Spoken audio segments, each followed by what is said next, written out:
Hi friends, welcome to genius hub Telugu. ఇప్పుడు NTPC previous year paper analysis అనేది చేస్తున్నానండి. ఈ పేపర్ అనాలిసిస్ అనేది చాలా ఎక్కువగా ఉపయోగపడుతుందండి. ఎవరైతే ఆర్ఆర్బీ ఎన్టీపీసీ ప్రిపేర్ అవుతున్నారో ఈ పేపర్ అనాలిసిస్ చేయడం వల్ల ఏంటంటే మీకు ఇంపార్టెంట్ టాపిక్స్ ఏవో తెలుస్తాయండి. ఇంపార్టెంట్ టాపిక్స్ మీద ఫోకస్ చేస్తే మనం ఎక్కువ స్కోర్ సాధించడానికి అవకాశం ఎక్కువగా ఉంటుందండి. అందువల్ల ఈ ప్రీవియస్ ఇయర్ పేపర్ అనేది ఖచ్చితంగా మీరు చూసుకున్నట్లయితే మీకు ఏ టాపిక్ మీద ఎక్కువగా ఫోకస్ చేయాలి, ఏ టాపిక్కి ఎక్కువ ప్రిపేర్ అవ్వాలనేది తెలుస్తుందండి. అయితే ఇది 4th January 2021లో షిఫ్ట్ 1 సంబంధించిన పేపర్ అండి. What is the keyboard command to delete ledger create in Tally అంటే Alt+D అండి. దీని గురించి కూడా ఇన్ఫర్మేషన్ మీకు ఇచ్చానండి. A ledger is the actual account had to identify your transactions and are used in all accounting voucher అండి. అంటే ledger అంటే ఏంటి అని. Alt+D is the keyboard command used to delete the ledger created in Tally. లెడ్జర్ని మనం ఏదైనా account delete చేయాలంటే లెడ్జర్లోని Alt+Dని use చేస్తామండి. ఏ విధంగా డిలీట్ చేయాలి అంటే గేట్వే ఆఫ్ టాలీలోకి వెళ్ళి అకౌంట్స్ ఇన్ఫోలోకి వెళ్ళి లెడ్జర్స్లోకి వెళ్ళి దాంట్లో మనం ప్రెస్ చేసినట్లయితే Alt+Dని అది డిలీట్ అయిపోతుందండి లెడ్జర్ అనేది. అడిషనల్ ఇన్ఫర్మేషన్ ఏంటంటే ఇంకా ఇంపార్టెంట్ కీస్ ఉంటాయి కదండి, వాటి గురించి కూడా ఇవ్వడం జరిగిందండి. అడిషనల్ ఇన్ఫర్మేషన్ అనేది Alt+C అనే కీని దేనికి యూజ్ చేస్తారంటే ఇది కాల్కులేట్ చేయడానికి యూజ్ చేస్తారండి. ఆటోమేటిక్గా వాల్యూ అనేది కాల్కులేట్ అయ్యి యాడ్ అవ్వడం కోసము shortcut key to access auto value calculator in the amount field during voucher entry అండి. Ctrl+C అనే కీని దేనికి యూజ్ చేస్తారు అంటే create a cost centre from the ledger creation అండి. లెడ్జర్లోని కాస్ట్ అకౌంట్ అనేది ఓపెన్ చేయడం కోసం Ctrl+C అనే షార్ట్కట్ కీని యూజ్ చేస్తారండి. Ctrl+B అనే షార్ట్కట్ కీని దేనికి యూజ్ చేస్తారంటే create a budget from the ledger creation. Ctrl+G అనే షార్ట్కట్ కీని దేనికి యూజ్ చేస్తారంటే గ్రూప్ క్రియేట్ చేయడం కోసం యూజ్ చేస్తారండి. Create and accounting group from the ledger creation scheme. Second question ఏంటంటే the main focus of the first 5 years plan was on the first 5 years plan అనేది దేనికి సంబంధించింది అని అడిగారండి. ఫస్ట్ ఆప్షన్స్ వచ్చేసి సర్వీస్ సెక్టరా, అగ్రికల్చర్ అండ్ ఇండస్ట్రియల్ సెక్టరా, third option వచ్చేసి అగ్రికల్చర్ సెక్టర్, ఫోర్త్ వచ్చేసి ఇండస్ట్రియల్ సెక్టర్ అండి. థర్డ్ ఆప్షన్ ఏదైతే ఉందో అది కరెక్ట్ అండి. అగ్రికల్చర్ సెక్టర్ అనేది ఫస్ట్ 5 years ప్లాన్ ఉన్నాయి కదండి, మనకైతే ఇప్పుడు నీతి ఆయోగ్ ప్లేస్లో ప్రీవియస్గా 5 years ప్లాన్ అనేవి ఉండేవండి. వాటిని రీప్లేస్ చేస్తూ మనకి ఇప్పుడు నీతి ఆయోగ్ అనేది లాంచ్ చేయడం జరిగిందండి. మోడీ గారు అంటే 2015లో లాంచ్ చేశారు. అయితే ఇప్పుడు అగ్రికల్చర్ దాంట్లో 5 years ప్లానింగ్లోని ఫస్ట్ 5 years ప్లాన్ అనేది దేనికి సంబంధించింది అని అడిగారండి. అగ్రికల్చర్ సెక్టార్కి సంబంధించిందండి. అయితే అగ్రికల్చర్ సెక్టర్ అండి.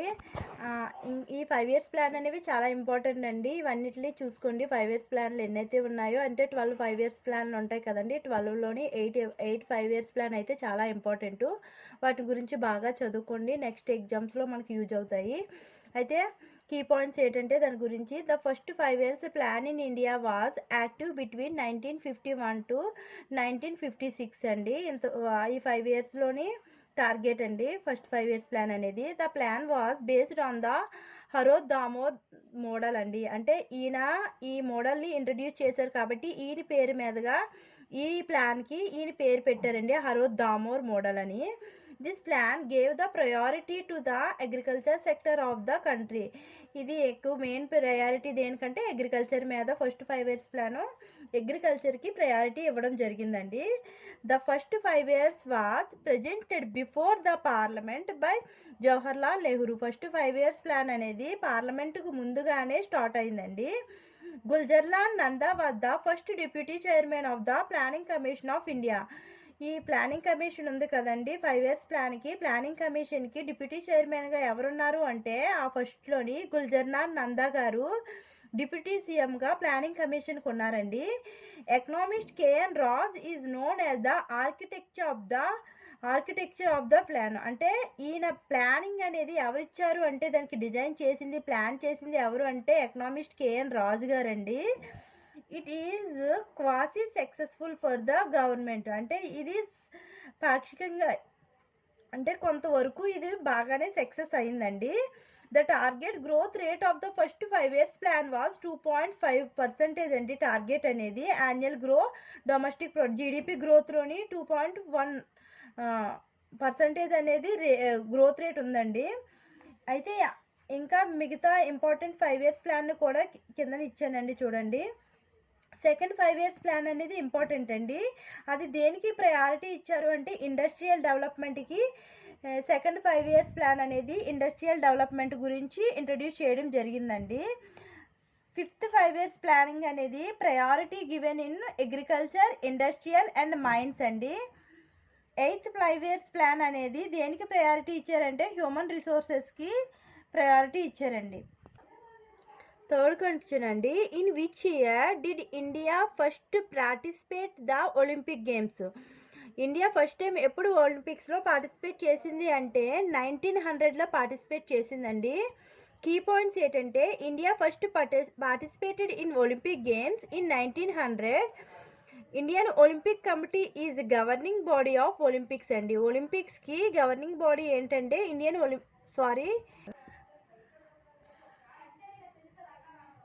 ఇంటర్నేషనల్ ఒలింపిక్ కమిటీ అనేది ఒలింపిక్ గేమ్స్కి గవర్నింగ్ బాడీ అండి. The first modern Olympics were held in 1896 in Athens Greece అండి. ఫస్ట్ ఒలింపిక్ గేమ్స్ అనేవి ఏథెన్స్లోని గ్రీస్ దేశంలో స్టార్ట్ అయ్యాయండి. 1896లో స్టార్ట్ అయ్యాయండి. Norman Pritchard represent India at 1900 Olympics, making it national first Olympic appearance. India sent its first contingent at 1920 Olympics. India first time తన టీంని ఎప్పుడు పంపించిందంటే 1920 ఒలింపిక్స్లో ఇండియా తరపు నుంచి ఒక టీం అనేది వెళ్ళిందండి ఒలింపిక్స్కి. India won its first gold medal in hockey Amsterdam Olympics 1928 అండి. ఫస్ట్ టైం మనకి ఎప్పుడు ఓన్ అయ్యాము అంటే గోల్డ్ మెడల్ అనేది ఇండియన్ హాకీ టీం అనేది 1928లో ఫస్ట్ టైం గోల్డ్ మెడల్ అనేది ఇండియన్ హాకీ టీంకి రావడం జరిగిందండి. ఏ కంట్రీలో అయ్యిందంటే ఆమ్స్టర్డామ్లో జరిగిందండి. Until 1956 India men's hockey team remained unbroken in Olympics అండి. India last gold medal in hockey was in the year of 1980. Moscow ఒలింపిక్స్లోని 1980లోని లాస్ట్ టైం వచ్చిందండి గోల్డ్ మెడల్ ఇండియన్ హాకీ టీమ్కి. In 1952 summer Olympics wrestler K D Jadhav won the first individual medal for independent India అంటే మనకి స్వతంత్రం వచ్చిన తర్వాత first ఏ medal వచ్చిందంటే ఎవరైతే సమ్మర్ ఒలింపిక్స్ 1952 సమ్మర్ ఒలింపిక్స్లో కేడి జాదవ్ గారికి రెస్లింగ్ కేటగిరీలోని ఇండివిజువల్ మెడల్ అనేది గెలుచుకున్నారండి. తర్వాత Milkha Singh is the first Indian athlete to reach the Olympics finals in అథ్లెటిక్స్లోని మిల్కా సింగ్ గారు అథ్లెటిక్స్లో ఫస్ట్ టైం ఫైనల్కి వెళ్ళారండి. Which was the fourth question ఏంటంటే with which state in Naba Kalebara festival associated? Naba Kalebara festival ఎక్కడ ఏ స్టేట్లో జరుపుకుంటారు అని క్వశ్చన్ అడిగారండి. ఫెస్టివల్ నుంచి చాలా ఇంపార్టెంట్ అండి. స్టాటిక్ జీకేలో ఫెస్టివల్ టాపిక్ అనేది చాలా ఇంపార్టెంట్. అయితే నబా కలేబరా ఫెస్టివల్ అనేది ఒడిషా స్టేట్లో జరుపుకుంటారండి. అయితే కీ పాయింట్స్ ఏంటంటే Naba Kalebara is a festival celebrated in Odisha state. It is the symbolic recreation of wooden forms of 3 Hindu deities at Jagannath temple Puri అండి. అంటే 3 హిందూ దేవతలను రీక్రియేట్ చేస్తూ ఇది సింబాలిక్ దేనికంటే వుడెన్తోని 3 హిందూ దేవతలని రీక్రియేట్ చేస్తారండి. ఇది జగన్నాథ్ టెంపుల్ పూరి ఉంది కదండి, పూరిలోని జగన్నాథ్ టెంపుల్లో చేస్తారండి ఈ ఫెస్టివల్ అనేది. నబా కలేబరా ఫెస్టివల్ అనేది Naba Kalebara festival was first observed in 1575 ఏడీలోని first time Naba Kalebara festival అనేది స్టార్ట్ చేశారండి. It was the first organised by Yadavanshi Bhoi king రామచంద్రదేవ్ అండి. రామచంద్రదేవ్ గారు ఎవరైతే కింగ్ ఉన్నారో యాదవాన్సి డైనెస్టీలోని ఆయన స్టార్ట్ చేశారండి. ఈ నబా కలేబరా ఫెస్టివల్ అనేది 1575 ఏడీలో ప్రారంభించారండి. The meaning of Naba is new అండి. నబా అంటే మీనింగ్ ఏంటంటే న్యూ అని అర్థం వస్తుందండి. కలేబరా ఈజ్ మీనింగ్ బాడీ వస్తుందండి. కలేబరా అంటే ఏంటంటే బాడీ అని అర్థం అండి. నబా కలేబరా అంటే న్యూ బాడీ అని అర్థం అండి. Naba Kalebara celebrating in 18 years or 16 years or 19 years depending on the auspicious day అండి. అంటే ఏదైతే పవిత్ర దినముగా శుద్ధ దినముగా మంచి రోజుగా భావిస్తారో ఆ రోజున 8 కానీ 16 సంవత్సరాలకు కానీ లేదా 19 సంవత్సరాలకు కానీ ఒక్కసారి ఈ పండుగను జరుపుతారండి. In 20th century the Naba Kalebara function was celebrated in temple in 1912, 1931, 1950, 1969, 1977 and 1996 అండి. అంటే 20th centuryలో ఈ పీరియడ్లో ఈ నబా కలేబరా ఫెస్టివల్ అనేది జరిపారండి. లాస్ట్ టైం ఎప్పుడు జరిపారు అంటే 2015లో నబా కలేబరా ఫెస్టివల్ అనేది ఒడిస్సా స్టేట్లో జగన్నాథ్ టెంపుల్లో పూరిలో జరుపుతారండి. ఇది బాగా గుర్తుంచుకోండి. దీని గురించి అందుకే కీ పాయింట్స్ అన్నీ ఇవ్వడం వల్ల ఏంటంటే మీకు టాపిక్ ఎక్కువగా గుర్తుంటుందండి. అంటే నబా కలేబరా అనగానే మీకు ఈ స్టోరీ మొత్తం తెలియడం వల్ల ఏంటంటే ఆ క్వశ్చన్ ఒడిస్సా స్టేట్ది అని మీకు గుర్తుండిపోతుందండి. ఇంపార్టెంట్ ఫెస్టివల్స్ అనేవి కిందన ఇచ్చానండి కొన్ని. బిహు అనేది అస్సాం స్టేట్కి సంబంధించిందండి. సగాదావా అనేది సిక్కిం స్టేట్కి సంబంధించిందండి. తర్వాత దుర్గా పూజ అనేది వెస్ట్ బెంగాల్కి సంబంధించిందండి. అంటే దుర్గా పూజ అనేది అన్ని స్టేట్లో చేస్తారు కానీ వెస్ట్ బెంగాల్లో చాలా బాగా చేస్తారండి దుర్గా పూజ అనేది. అందువల్ల వెస్ట్ బెంగాల్లోని దుర్గా పూజ అనేది ఇవ్వడం జరిగిందండి. Which branch of physics deals with properties branch of fluids at rest అండి. హైడ్రోస్టాటిక్, ఆస్ట్రోఫిజిక్స్, థర్మోడైనమిక్స్, ఆప్టిక్స్ అండి. ఆన్సర్ ఏంటంటే హైడ్రోస్టాటిక్స్ అండి. Hydrostatics is the branch of physics అండి that deals with the properties of fluids at rest అండి. The particular deals with the pressure in fluid exerted by the fluid on a emerged body అండి. It also deals with Archimedes principle and equilibrium of floating bodies అండి. Liquids and gases are sometimes grouped together as fluids అండి. 6th question అండి. The first amendment to the constitution of India was made on. ఎప్పుడు constitution of India మన కాన్స్టిట్యూషన్కి amendment ఎప్పుడు జరిగిందంటే first time 1951లో జరిగిందండి. Key points అంటే ఏంటంటే ఎప్పుడు ఈ అమెండ్మెంట్ గురించి the first amendment to the constitution of India was made in 1951 అండి. ఫస్ట్ టైం మన రాజ్యాంగంలోని ఫస్ట్ సవరణ అనేది 1951లో జరగడం జరిగిందండి. The first amendment added the 9th schedule to the Indian constitution అండి. ఇండియన్ కాన్స్టిట్యూషన్లో షెడ్యూల్స్ ఉన్నాయి కదండి. షెడ్యూల్స్లో 9వ షెడ్యూల్లోని ఈ అమెండ్మెంట్ అనేది యాడ్ చేయడం జరిగిందండి. It restricted the freedom of speech and expression అండి. అంటే మనకి ఫండమెంటల్ రైట్లోని మనకి right to speech and right to expression అనేది ఫండమెంటల్ రైట్ ఉంది కదండి. దానికి కొన్ని రెస్ట్రిక్షన్స్ అనేవి కొన్ని ఉన్నాయండి. వాటిని 9th షెడ్యూల్లోని చేర్చి ఫస్ట్ అమెండ్మెంట్ అనేది జరపడం జరిగిందండి. It was introduced to the remove certain practicals difficulties created by the courts decisions in several cases అండి. అంటే ఇది ఎందుకు జరిగిందంటే చాలా సందర్భాల్లో కోర్టు కేసుల్లోని ఈ ఫ్రీడమ్ ఆఫ్ స్పీచ్ ఎక్స్ప్రెషన్ వల్ల కోర్టుకి కేసులు వెళ్ళడం వల్ల కోర్టు అనేది ఈ డెసిషన్ని తీసుకోవడం జరిగిందండి. ఏ కేసులు అంటే కమలేశ్వర్ సింగ్ కేసులోని, రమేష్ థాపర్ కేసులోని మొదలైన కేసుల్లోని డిఫికల్టీస్ ఫేస్ చేయడం వల్ల ఈ అమెండ్మెంట్ జరగడం జరిగిందండి. The first amendment protect us against government limits on our freedom of expression, but it does not prevent a private employers from setting its own.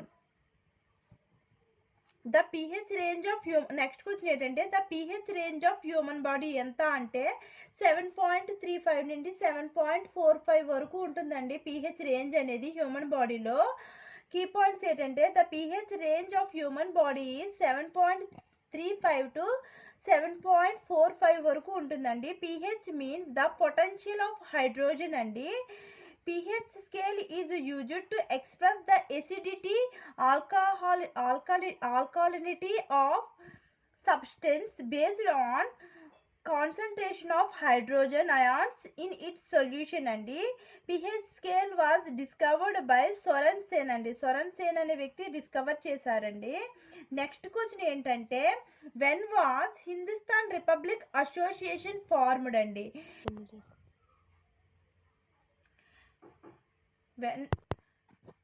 Republic Association అనేది ఎప్పుడు ఫార్మ్ అయిందంటే 1924లోని start అయ్యిందండి, ప్రారంభించారు హిందుస్థాన్ రిపబ్లిక్ అసోసియేషన్ అనేది. Hindustan republic association was revolutionary organisation formed in 1924 అండి. Hindustan republic Association అనేది 1924లో ఒక విప్లవాత్మక తిరుగుబాటు సంబంధించిన ఒక ఉద్యమం లాంటిదండి ఇది. It was formed by Ram Prasad Bismil and Sachindranath Sanyal అండి. వీళ్ళిద్దరి చేత ఇది ఫార్మ్ చేయబడిందండి. The main leaders of the Hindustan republic association are Chandrashekhar Azad, Ram Prasad Bismil, Ashfaq Ullah Khan, జాకేర్ రోస్తాన్ సింగ్, రాజేంద్ర లహరి అండి. వీళ్ళు మెయిన్ ఎవరైతే ఉన్నారో ఇందులో మెంబర్స్ అండి వీళ్ళందరూ. The constitution of Hindustan republic association was drafted in 1923 అండి ఎట్ అలహాబాద్. దీనికంటూ ఒక నియమాలు అంటే హిందుస్థాన్ రిపబ్లిక్ అసోసియేషన్ ప్రారంభించడానికి ముందే హిందుస్థాన్ రిపబ్లిక్ అసోసియేషన్ అనేది ఏ విధంగా ఉండాలి అని చెప్పి కొన్ని నిబంధనలు, కొన్ని సూచనలు అనేవి ఒక కాన్స్టిట్యూషన్ రూపంలో వీళ్ళు 1923 అలహాబాద్లోని దీన్ని డ్రాఫ్ట్ చేసుకున్నారండి. It was the first revolutionary movement at national level against British అండి. బ్రిటిష్ వారికి వ్యతిరేకంగా స్టార్ట్ చేసిన ఒక మూమెంట్ ఏంటి అంటే ఫస్ట్ మూమెంట్ ఇదేనండి. నేషనల్ లెవెల్లో అంటే దేశం మొత్తం లో స్టార్ట్ చేసిన ఫస్ట్ బ్రిటిష్ వారికి వ్యతిరేకంగా ప్రారంభించిన ఉద్యమం ఏంటి అంటే హిందుస్థాన్ రిపబ్లిక్ అసోసియేషన్ అండి. ఇందులోని ఎవరెవరు ఫామ్ చేశారంటే రామ్ ప్రసాద్ బిస్మిల్లా అండ్ సచేంద్రనాథ్ సన్యాల్ అండి. ఇంపార్టెంట్ పాయింట్స్ అండి ఇవన్నీ. తర్వాత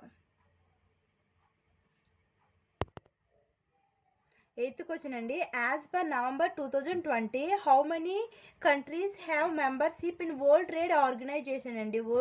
2020 నవంబర్ ప్రకారం ఎన్ని కంట్రీస్ వరల్డ్ ట్రేడ్ ఆర్గనైజేషన్లో పార్ట్నర్షిప్ ఉన్నాయి అని అడిగారండి. అంటే ఇది 2021లో జరిగింది కదండి, కరెంట్ అఫైర్స్ కింద వస్తుందండి.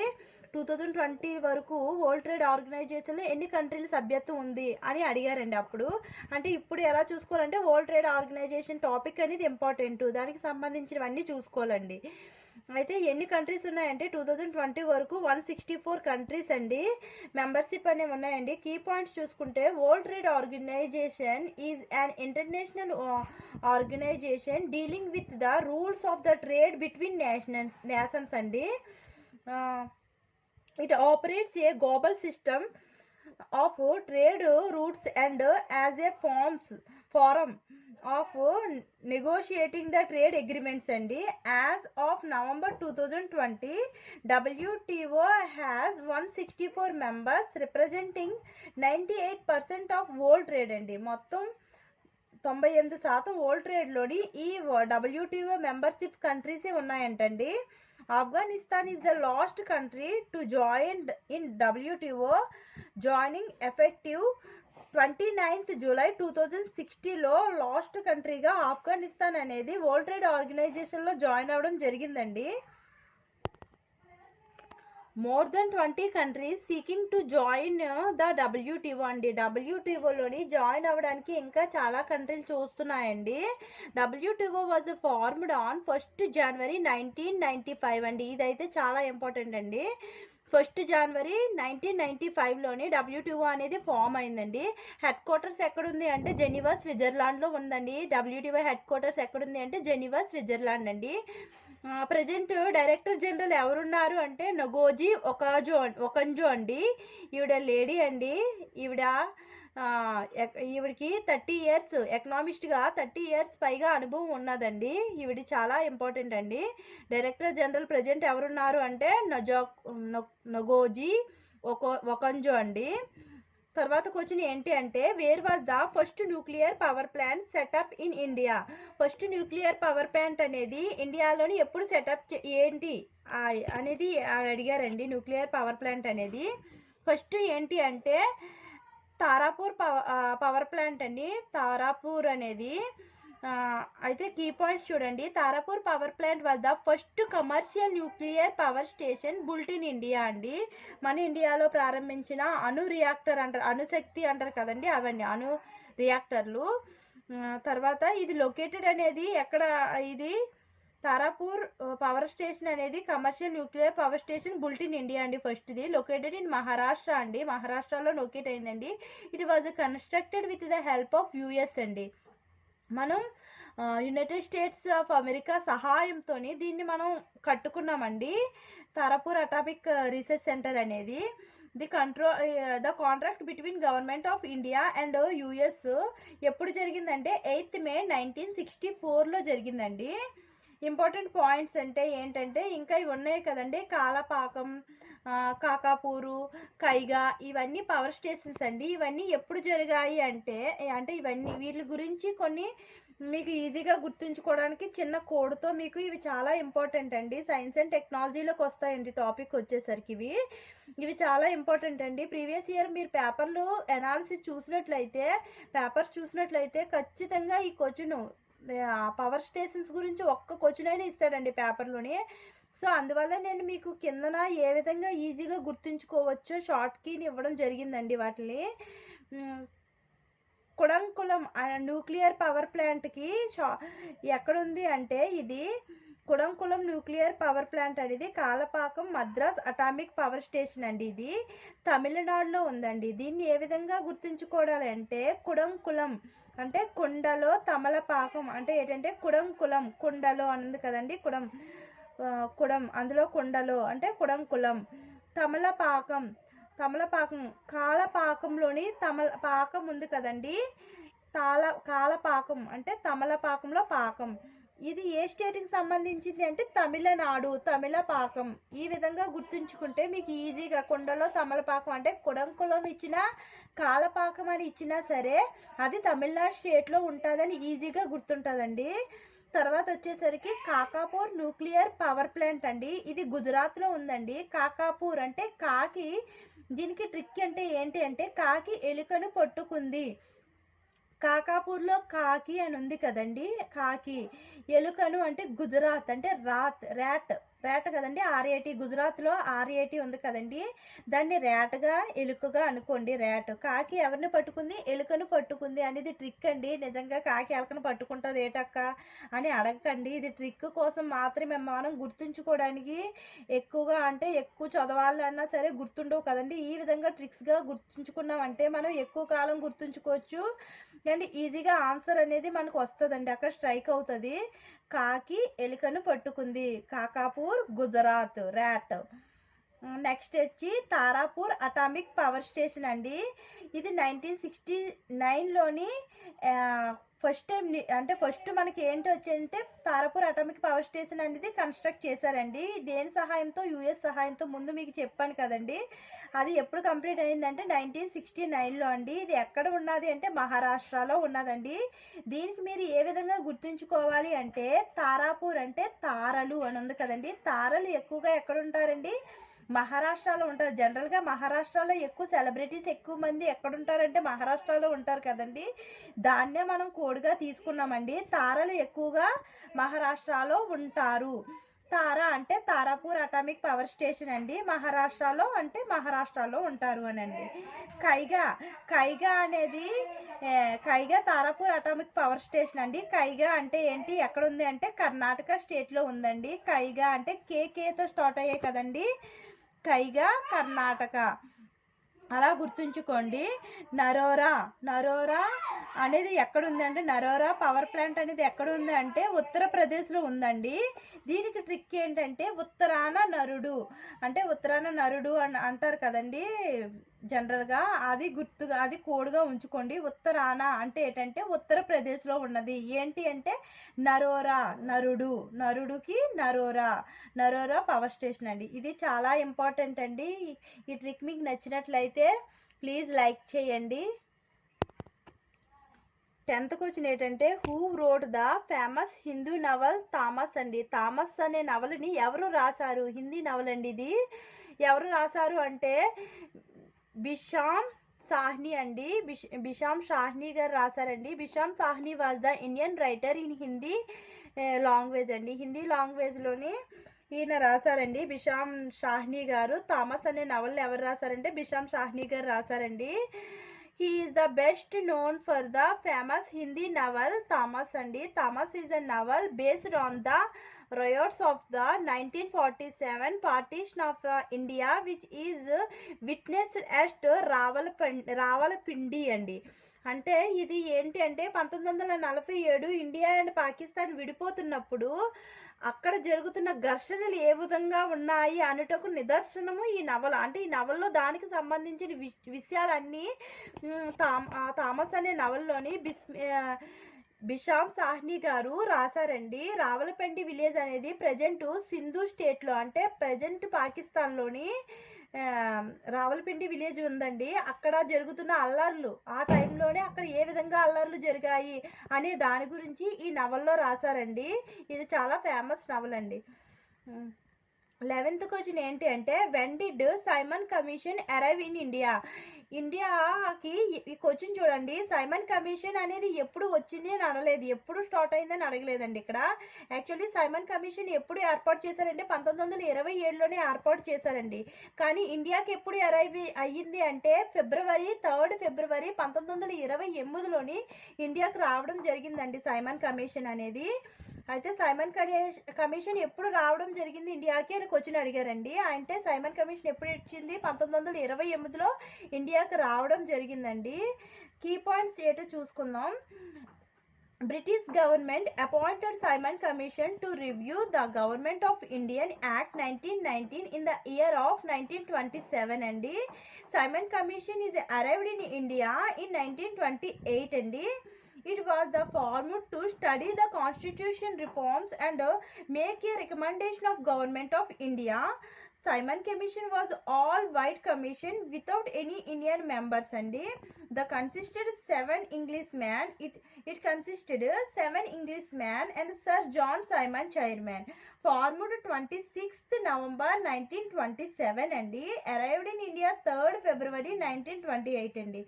అంటే ఇందులోని సైమన్ కమిషన్ అనేది 1927లో ఫార్మ్ అయింది. 1928లో ఇండియాకు వచ్చింది. కానీ మన ఇండియా వాళ్ళందరూ కూడా, ఎవరైతే మన ఇండియన్ ఫ్రీడమ్ ఫైటర్స్ ఉన్నారు కదండి, వాళ్ళందరూ కూడా దీన్ని నిషేధించారండి. ముందే అనుకున్నారు ముంబై సెషన్లోని, ముంబై ఐఎన్సి సెషన్లోని ఒకవేళ మనకి సైమన్ కమిషన్ వాళ్ళు అపీల్ చేసినప్పుడే, వాళ్ళు ఎప్పుడైతే కన్సిస్ట్ చేశారో సైమన్ కమిషన్ని బాయ్కట్ చేయాలి అనుకున్నారండి. బాయ్కట్ అని నిషేధించాలి అనుకున్నారు. అలా అనుకొని నిషేధించారండి. ఎందుకంటే ఆ సైమన్ కమిషన్ మన కోసము ఒక కాన్స్టిట్యూషన్ని రికమెండ్ చేయడం కోసం వచ్చినప్పుడు మన వాళ్ళంటూ ఎవరూ లేకుండా ఓన్లీ ఇంగ్లీష్ వాళ్ళు మాత్రమే ఈ సైమన్ కమిషన్లో మెంబర్ కింద ఉన్నారు. అందువల్ల మన ఇండియా వాళ్ళు ఏంటంటే దీన్ని పూర్తిగా నిషేధించారండి ఆ టైంలో ఫ్రీడమ్ ఫైటర్స్ అందరూను. సో ఇది గాంధీ పీరియడ్లోకి వస్తుందండి. గాంధీ పీరియడ్ అనేది హిస్టరీలో చాలా ఇంపార్టెంట్ టాపిక్ అండి. ఖచ్చితంగా క్వశ్చన్ వచ్చే టాపిక్ అండి గాంధీ పీరియడ్ అనేది. సో మీరు గాంధీ పీరియడ్ ఎప్పుడైతే గాంధీ గారు మన ఇండియాకు వచ్చారు 1915లో జనవరి 9వ తారీఖున వచ్చారు కదండి, అప్పటి నుంచి మన ఎప్పుడైతే మనకి స్వతంత్రం వచ్చిందో ఈ పీరియడ్ అంతా మీకు గాంధీ పీరియడ్ కింద వస్తుందండి. ఇప్పుడే ఈ పీరియడ్లోనే మనకి ఒక మూమెంట్స్ కానీ చంపారన్ సత్యాగ్రహం, క్విట్ ఇండియా మూమెంటు, తర్వాత ఏమొచ్చి జలియన్ వాలాబాగ్ మాస్కరు, తర్వాత అలాంటివన్నీ మూమెంట్స్ అన్నీ ఈ పీరియడ్లోనే వచ్చాయి. కాబట్టి అలహాబాద్ ఏదైతే మిల్లుల కోసం రైతులు ఎప్పుడు పోరాట చేశారు కదండి, అవన్నీ కూడా ఈ పీరియడ్లోకి వస్తాయండి. గాంధీ పీరియడ్లోకే వస్తాయండి. గాంధీ ఆశ్రమాలు ఎక్కడెక్కడ స్థాపించారు అవన్నీ కూడా గాంధీ పీరియడ్లోకి వస్తాయి. కాబట్టి గాంధీ పీరియడ్ అనేది చాలా ఇంపార్టెంట్ టాపిక్ అండి. దాన్ని ఖచ్చితంగా మీరు ప్రిపేర్ అవ్వండి.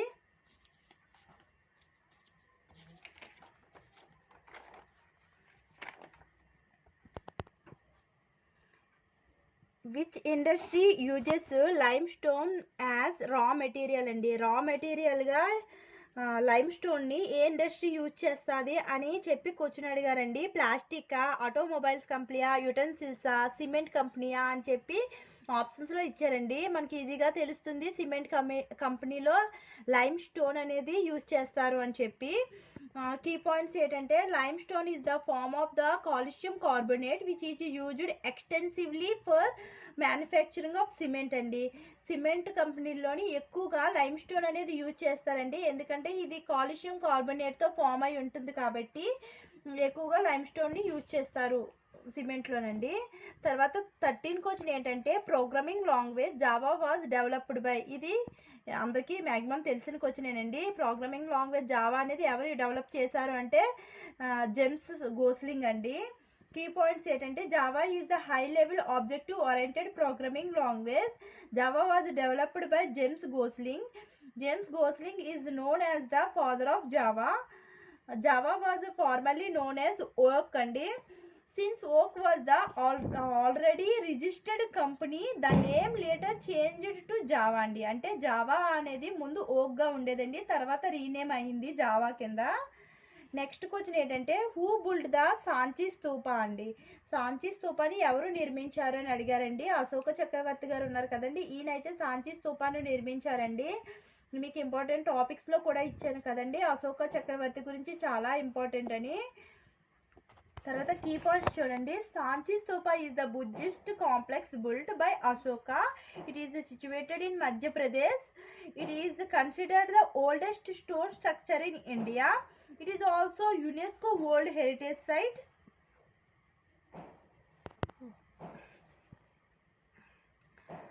నెక్స్ట్ క్వశ్చన్ ఏంటంటే 15th క్వశ్చన్ అండి. The first national flag of India is said to have hosted at dash in 1906లోని ఎక్కడ హోస్ట్ చేశారు ఫస్ట్ టైం ఫ్లాగ్ అనేది అని క్వశ్చన్ అడిగారండి. కలకత్తాలో హోస్ట్ చేశారండి.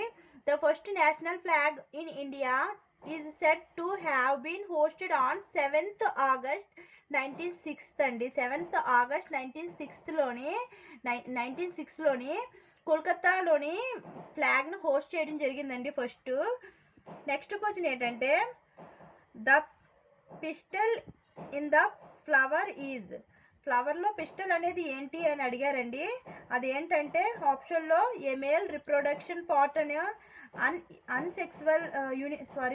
యూనిసెక్సువల్ అని, తర్వాత ఏ ఫీమేల్ రీప్రొడక్షన్ పార్ట్ అని, బైసెక్సువల్ అని ఇచ్చారండి. ఏ ఫీమేల్ రీప్రొడక్షన్ పార్ట్ అండి. పిస్టల్ అనేది ఏంటంటే ఫీమేల్ రీప్రొడక్షన్ పార్ట్ అండి. కీ పాయింట్ ఏంటంటే pistil is the female reproduction part of flower with the stigma at its top అండి. Pistol is the ovule producing part of flower అండి. Functions of pistil to receive pollen and produce seeds అండి. తర్వాత question ఏంటంటే according to the world development report countries having per capita income more than $12,000 per annum on 2016 are called. అంటే $12,000 కన్నా ఎక్కువగా ఉంటే 2016 ప్రకారం అండి, 2016 వరకు according to the capital income అంత ఉంటే ఆ కంట్రీస్ని ఏమంటారు అంటే ఏమంటారండి, రిచ్ కంట్రీస్ అంటారు కదా ఎక్కువగా ఉంటే. ఆప్షన్లో poor countries, rich countries, low income countries, low middle income countries అని ఇచ్చారండి. ఆబ్వియస్లీ రిచ్ కంట్రీస్ అనుకున్నాం కదండి, రిచ్ కంట్రీస్ అండి. కీ పాయింట్స్ ఏంటంటే according to the world development Report countries having per capita income is more than $1200 per annum as on 2016 are called rich countries అండి. 18th question ఏంటి అంటే in which year were women transforming India award started by NITI Aayog. నీతి ఆయోగ్ ఎప్పుడు women transforming India award అనేది start చేసింది అంటే 2016లోంచి start చేసిందండి. Key points ఏంటంటే నీతి Aayog is started the women transforming India awards in 2016 అండి. The contest was launched to mark the celebrating of International Women Day 2016 అండి. It is an annual contest supported by the United Nations in India అండి. 19th question ఏంటి అంటే how many non permanent members does UN council have. UN కౌన్సిల్లో ఎన్ని non permanent countries ఉంటాయి, member countries ఉంటాయి అంటే ఒక్కొక్క కంట్రీకి ఒక్క మెంబర్షిప్ ఉంటుందండి. అయితే ఎన్ని పర్మనెంట్ అంటే ప్రతి కంట్రీ మెంబర్షిప్లో ఉంటారంటే అలా ఏం కాదండి. యుఎన్లోని మొత్తం 15 మెంబర్ కంట్రీస్ ఉంటాయండి. అందులో 10 అయితే 10 అయితే నాన్ పర్మనెంట్ మెంబర్స్ ఉంటారు, 5 అయితే పర్మనెంట్ మెంబర్ కంట్రీస్ ఉంటారండి. అదే అడిగారండి ఇక్కడ how many non permanent members does UN council have అని అడిగారండి. 10 మెంబర్ కంట్రీస్ అనేవి నాన్ పర్మనెంట్ మెంబర్గా ఉంటారండి. అంటే ఇది కీ పాయింట్స్ చూస్తే తెలుస్తుందండి. The United National Security Council is one of the principal organs of United Nation అండి. United National Security Council has 15 members and each member has 1 vote అండి.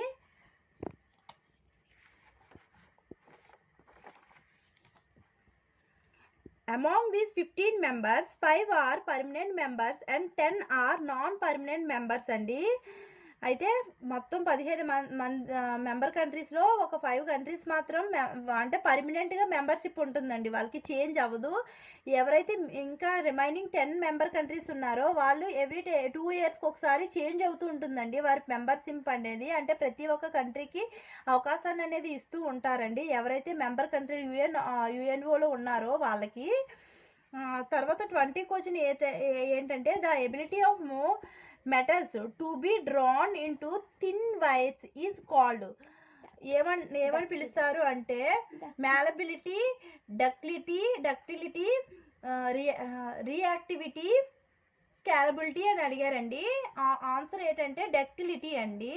Key points ఏంటంటే ductility is ability of material to be drawn or plastically deformed without fractures అండి. It is ability of metal to be drawn into thin wires అండి. Gold is the most ductile metal అండి. అదే gold అనేది చాలా most ductile metal అండి. అయితే ఇవి అంటే 20 క్వశ్చన్స్ అనేవి ఇప్పుడు వరకు నేను చెప్పానండి. దానికి సంబంధించిన టాపిక్ కూడా చెప్పాను మీకు. అలాగే రిలేటెడ్ క్వశ్చన్స్ కూడా మీకు కవర్ అవుతాయనేసి రిలేటెడ్ టాపిక్ కూడా మీకు చెప్పానండి. మీకు ఈ వీడియో నచ్చినట్లయితే అయితే మీకు ఇవి పేపర్ అనాలిసిస్ అనేది చాలా యూజ్ అవుతుంది, ఇంపార్టెంట్ టాపిక్ తెలుసుకోవడానికి అని చెప్పాను కదండి. అయితే ఈ 20 క్వశ్చన్స్ అనేవి నేను ఫస్ట్ పార్ట్లో పెట్టానండి. దీనికి నోట్స్ కావాలంటే డిస్క్రిప్షన్లో మీకు లింక్ ఇస్తానండి, డిస్క్రిప్షన్లో మీకు పెడతానండి నేను. అయితే నెక్స్ట్ 20 క్వశ్చన్స్ పార్ట్ 2లో పెడతానండి. మీకు ఈ టాపిక్ మీకు నచ్చినట్లయితే, ఇది మీకు యూజ్ఫుల్ అన్నట్లయితే నా ఛానల్ని మీరు నాకు లైక్ చేసుకోండి, మీరు షేర్ చేసుకోండి, సబ్స్క్రైబ్ చేసుకోండి. మీ లైక్ అనేది నాకు చాలా సపోర్టివ్గా ఉంటుందండి. ఎందుకంటే ఎక్కువ మంది చూస్తే కదండి నేను చేయాలి, నాకు అదే ఎక్కువ మందికి యూజ్ అవుతుంది అని అనిపిస్తుంది. సో నన్ను మోటివేట్ చేసేయడం కోసం మీరు నాకు ఒక లైక్ చేయండి. నెక్స్ట్ పార్ట్ 2 కోసం మీరు మళ్ళీ నా ఛానల్ ఫాలో అవ్వండి. పార్ట్ 2 అనేది రిమైనింగ్ 20 క్వశ్చన్స్ పార్ట్ 2లో పెడతాను. ఈ విధంగా ఆర్ఆర్బీ ప్రీవియస్ పేపర్ అనాలిసిస్ మొత్తం చేస్తానండి. ప్రీవియస్ పేపర్స్ అన్నీ మీకు అనాలిసిస్ చేస్తాను.